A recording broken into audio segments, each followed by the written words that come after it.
Well,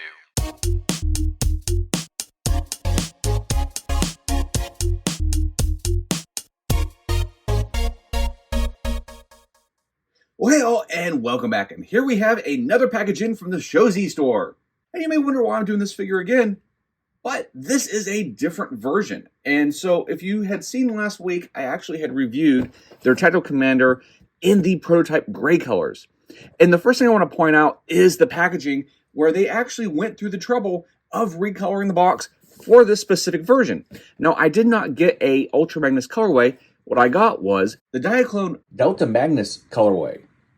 Now, as you can see, the packaging is mostly the same. However, we do have a different color photo in the back rather than a sticker for the prototype version. And everything else is just a slightly different color, just to accommodate the colorway. That is something that is highly unexpected from a third-party company, but much appreciated that they went through the trouble to differentiate the two different designs. Now, let's go ahead and get this guy out of the packaging and see if he's worthy of our collection. And here we have the Diaclone version out of the packaging. And let's see what else is in there. We have our instructions, which are identical to the ones from the other versions. On the other hand, we have a card, and it is colored for this version. So where the previous one was just gray, we actually have this one in Diaclone colors. And I really appreciate that they went through the trouble of printing these cards, even though there is identical imaging, with the other colors. Actually, it looks like they had done different photos for the back as well. You know, honestly, I want to say they might have used the evil version, the Nemesis version, to take this photo, but it still gets the point across that it lacks color for the prototype variation. Now, this review is going to be a little bit different than the last one. The last one ran pretty long, and that one covered lots of details about all the articulation, all the different points.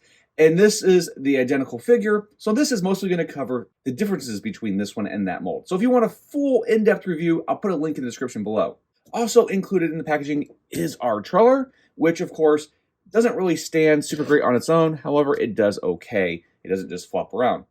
We have a rifle for the Ultra Magnus mode, and it looks pretty good. It is just a different shade of color from the other one, but it is a solid gray plastic. We have a blue Energon axe, where the other one was completely gray, as you can see here. And then we have our two rocket launchers. Now, one thing that I have decided on this mold that would have been nice is if they had actually given us pig holes in the hands or an adapter so that these could be held like guns. But, you know, it's not a big gripe because this is probably going to spend most of its time in combined mode. Let's go ahead and see how he combines with the other primes, though. On the left here, we have the first version of the mold, which is the Optimus Prime version. And then on the right, we have the gray prototype version that we reviewed last time. Now, as you can see, the gray one really shows off the details of the sculpt much better than the painted versions, just because the paint will kind of dull that by adding an extra layer to it. Or the way those other colors that are strictly plastic are saturated, they do have an effect on how your eye visualizes those details. But that said, if you want to just see the details of the sculpt and have something that calls back to the way prototypes used to be shown off, then the one on the right is definitely for you. That said, even though I really love this Optimus Prime version, I really enjoy the coloring on this sculpt. I think this is possibly my favorite version. I like how he has the gray head, the yellow eyes. He's very stoic. I think it comes across nicely. It does still come off as Optimus Prime, almost like it's another deco for him doing stealth missions or something along those lines. But that said, those are pretty cool. And just for comparison, in case you don't have time for the other videos, here he is with the world's smallest. As you can see, these pack a load of articulation and details for their size. And here's how the core robot mode does scale with some of the other figures from this line. I really think Dr. Wu has done a great job with this Modern Warfare line, and this playset is actually for Micro Machines. This is something that definitely adds to display options if you want something that kind of scales with it, with little cars to run around, and these things to fit in a base, which is much easier to put on your shelf than something that scales with the typical Deluxe or Voyager size figures of today. And here are the three truck modes, and if I had Ultra Magnus 1, we'd have red, white, and blue. But as you can see, the details of the gray prototype are, of course, the strongest. You see that the most. However, the other two truck modes still look very good. The only flaw I would point out would be that you can see the head from the top, but the fact that these are MicroMaster size, there's only so much you could do. We got a side profile, and as you can see, another flaw, we do have windows here. They're just not painted. A little sticker on there actually would go a long way, but I don't think it's as noticeable on here. It would probably have to be a gray or silver to work on here. Or I guess if you can find a very, very light blue, silver like we have on the windows, then it would work as well. Backs are the same. And since they are all the same, what that actually means is that they are cross-compatible. So we have Prime's trailer here, and we actually can put it on the Diaclone version, just like putting it on the gray. So that gives us some options there. But then we can take the trailers here, and the trailer just pops on. We have a nice little hitch that actually rotates. And there we have our Diaclone version.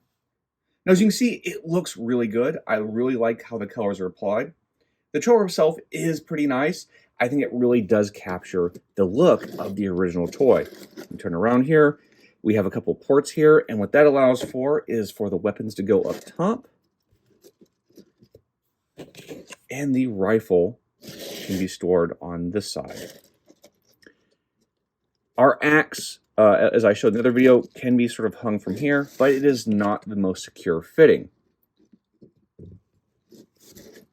But yeah, that looks pretty good. And we can go ahead and compare with the other versions. So there he is with G1 Optimus Prime. And of course, due to the size, these do work well with the Micro Machine bases, just like they did in robot mode, and they do fit within the roads for the most part. Of course, they're a little bit larger than Micro Machines, so that's not going to be a perfect fit, but for display, I think it works quite well. Now there's our Deer Commander fully armored up and ready to go, and I think this looks awesome. It definitely pays tribute to the old Diaclone figures. The colors are great. I think out of all of them, this was my favorite one, which is why I picked this one over the Ultra Magnus one, though there are two Ultra Magnus ones that are quite nice as well. Here he is with Dr. Wu's Optimus Prime figure, as well as the world's smallest, to see how much bigger he got with the armor added on. And here you can compare the two colors between each other. And you can see the gray, of course, shows more detail, but the detail still comes through fairly nicely on this Diaclone version. I think the one area that does get a little bit muted is when you start looking at the faces here.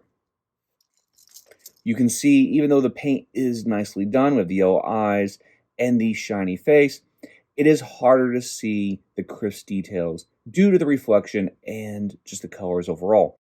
You can still see it if you look closely. However, this is going to be the winner if you are a person who appreciates sculpts. Now, looking around, we have some nicely painted details. We have on the front of the legs, we have the yellow here, have some gray plastic here with some nice silver bits. The windows painted in.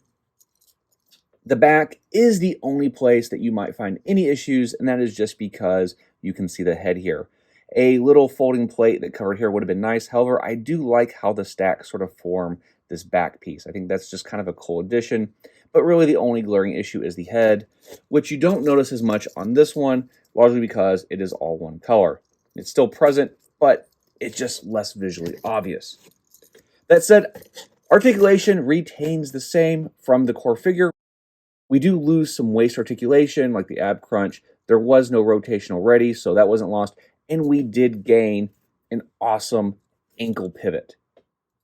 But I do go in that a bit further in the review for this figure. Now, with all that said, out of all the colors offered, there are quite a few offered in addition to these.